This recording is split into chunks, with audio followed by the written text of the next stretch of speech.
aux yeux. d'accord léegi ñu wax ci li nga xam ne tey moom mooy dafa am ay députés yu bokk ci Benno Bokk Yaakaar di Boubacar Biaye ak Mamadou Sall ñoom ñu tudd leen ci ay trafic passeport diplomatique yow lan moo ci sa xalaat ci information boobu bi nga ko déggee. waaw moo lay wan ni réew mi jëmul fenn ndax lu mel noonu njombe lu toll noonu ci ay député xam nga loolu ñàkk ngor ca la yam yow ñu tànn la soppi la ci maam seppi la ci ay doomu aadama yu baree bari ay millions yi doomu aadama maanaam jël ab cër jox la dooleel la ci wàllu am-am ci alal ci oto ci kër ci gasoil tu la ne yow daanaka buur nga yow loolu doyu la li xam ni mooy maanaam war may gox bi maanaam réew mi yow nga xotti ko ngir sa am noo fexee noo feesale say poos loolu njombe lu ñu toll ak lu ko gën a rëy lu ko gën a ñaaw ci république amul man mosuma koo gis ba tax na ba mu amee ba léegi loo ci gis ndax dangaa gis maanaam président de la République addu ci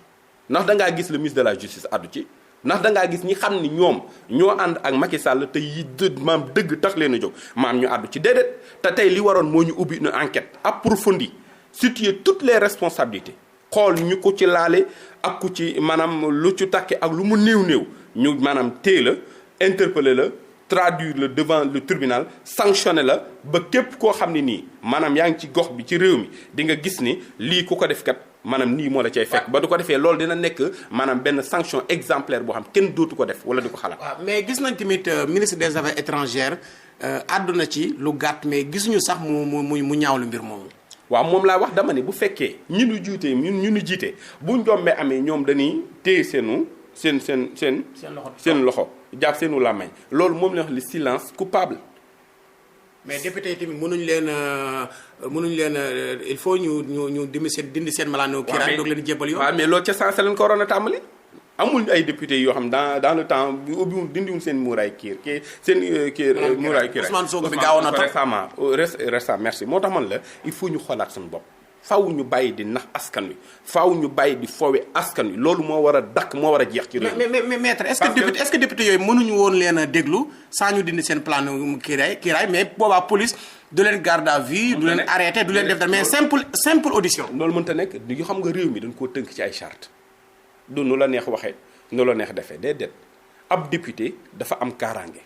bala ngaa wax ak moom da ngay kiiraayam da nga koy dindi. waaw non ñu soog koo mën a convaincre. non tey par exemple tey damaa dégg ay avocat yoo xam ne yow tim avocat nga à la cour ay avocat yoo xam ne nee nañ.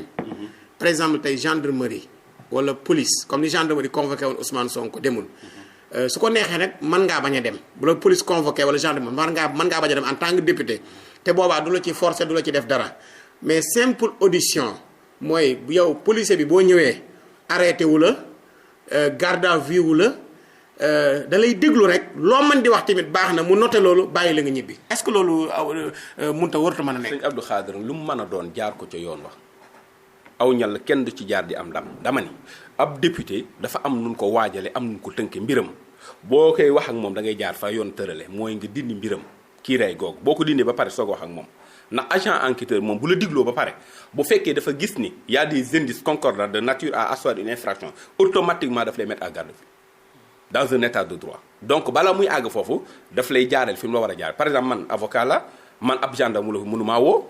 parce que dafa am lu mu tënk bala mu maa woo day am fu muy jaar loolu faaw mu am bu amee ba pare nga soog a nag mën a jëflante ak moom lii mooy li xam ni moo war. waaye ab député kenn du ko woo. tant que dindi léegi est-ce que yow jàpp nga ne affaire trafic passeport diplomatique yi dem na au sommet de l'État dem na ba sa njobbaxtal ga. ah waaw ñun ci tudd kay ñooñu foofu lan ne. léegi est-ce que assemblée nationale institution da nga ko fàtte. institution la. constitution bi da koo cité nommément que ni institution la foofa kay institution mooy njobantal ga loolu bu ci ay nit bokkee di def ñaawteef yu ni mel la war ca sensé moo doon ñu ubbi une enquête kenn ku ca bokk ñu arrêté la sanctionné la ba ñëpp teg ci bët ban xam ni réew mi du réew mu ni fowe loolu moo maanaam yu mel noonu mu nëppal yooyu ak masla yooyu moo war a jeex ci réew mi mais réew mi li fi ne ci ay jombe ñooñu bokk ci Macky Sall